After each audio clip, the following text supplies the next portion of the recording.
السلام علیکم viewers, Imran here from H A real estate viewers. آج ہم تھوڑی سی بات کریں گے جس طرح سے کہ 2-3 دن سے ایک نیوز کے اندر جو ہے ایک خبر چل رہی ہے کہ بحریہ ٹاؤن کراچی کے کیس کو ری اوپن کیا جا رہا ہے، جس کی ہیئرنگ جو ہے chief justice of Pakistan justice قاضی فائزی سے کر رہے ہیں۔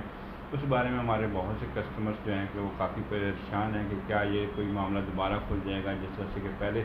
یہ کیس سٹارٹ ہوا ہے 2017 کے اندر، اور جس کے نتیجے میں جو ہے بحریہ ٹاؤن کے اندر بہت زیادہ لوگوں کو افیکٹ آیا، بہت سے انویسٹرز اور بہت سے کلائنٹس جن کے پلاٹس آؤٹ آف باؤنڈری چلے گئے اس کیس کے بعد، تو وہ اسی طرح سے ابھی لوگ دوبارہ پریشانی کے عالم میں ہیں کہ کیا اس کیس کے بعد بحریہ ٹاؤن کراچی کے اوپر کیا افیکٹ آئے گا۔ تو میں آج تھوڑا سا آپ کو اس کیس کی ڈیٹیلز بتا دیتا ہوں اور اس کیس کی ہیئرنگ کے بارے میں بھی تھوڑا سا آپ سے چیزیں شیئر کر دیتے ہیں کہ یہ ایکچولی کیس ہے کیا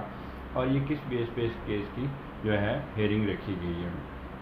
ایکچولی جب بحریہ ٹاؤن کراچی نے زمینیں خریدی تو اس وقت پہلا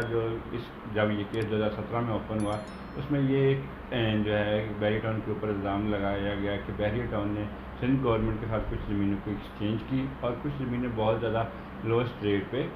خریدی، جو کہ اس وقت کی مارکیٹ ویلیو نہیں تھی۔ تو اس بیس پہ بحریہ ٹاؤن کراچی کو جو ہے کورٹ نے جو کرنٹ مارکیٹ ویلیو تھی بحریہ ٹاؤن کی اس زمینوں کی، اس حساب سے ایک جرمانہ امپوز کیا، جس کو کہ بحریہ ٹاؤن نے 7 ایئرز میں پے کرنا تھا، جس کی سٹارٹ کے اندر بحریہ ٹاؤن ڈفرینٹ انسٹالمنٹس بھی پے کرتا رہا۔ لیکن جو یہ کیس کی ہیئرنگ ہے، اصل میں اس کیس کی ہیئرنگ کا مقصد کیا ہے کہ یہ جو القادر ٹرسٹ والا کیس ہے، جس میں کہ 180 بلین پاؤنڈس کی جو بیرون ملک سے ایک اماؤنٹ تھی بحریہ ٹاؤن کی، وہ اس بحریہ ٹاؤن کراچی کے کیس کے اندر ایڈجسٹ کی گئی۔ تو کیا یہ لیگلی تھی کہ اس اماؤنٹ کو ایڈجسٹ کیا جا سکتا تھا بحریہ ٹاؤن کراچی کے اندر؟ اگر کیا جا سکتا تھا وہ اس کے لیے کون سے جو ڈاکیومنٹس تھے یا کون سی ایسی چیزیں تھیں جس کے بیس پہ یہ ہو سکتا تھا؟ اور اگر ایسا نہیں ہے تو پھر وہ اماؤنٹ جو ہے کہ وہ ڈیفینیٹلی گورنمنٹ آف پاکستان کے پاس جائے گی،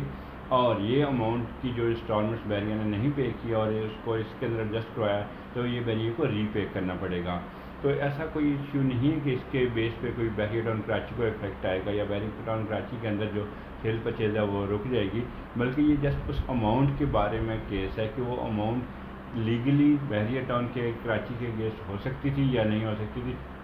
سمپل سی اس کے اوپر ہے۔ باقی جو بحریہ ٹاؤن کراچی کے معاملات ہیں یا جس طرح سے کورٹ کے ساتھ ہے، تو وہ بحریہ اپنی پیمنٹس کا جس طریقے سے اسکیجول ہے پے کر رہا تھا، بیچ میں کچھ مسنگ بھی ہیں کیونکہ لاسٹ 1 سال سے جو ہے ملکی حالات ایسے ہیں، جس طرح سے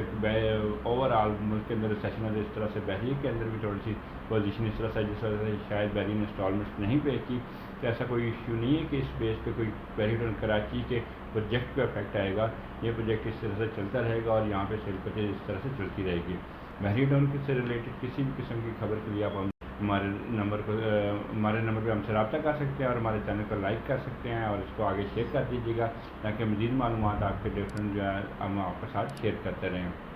اوکے، اللہ حافظ۔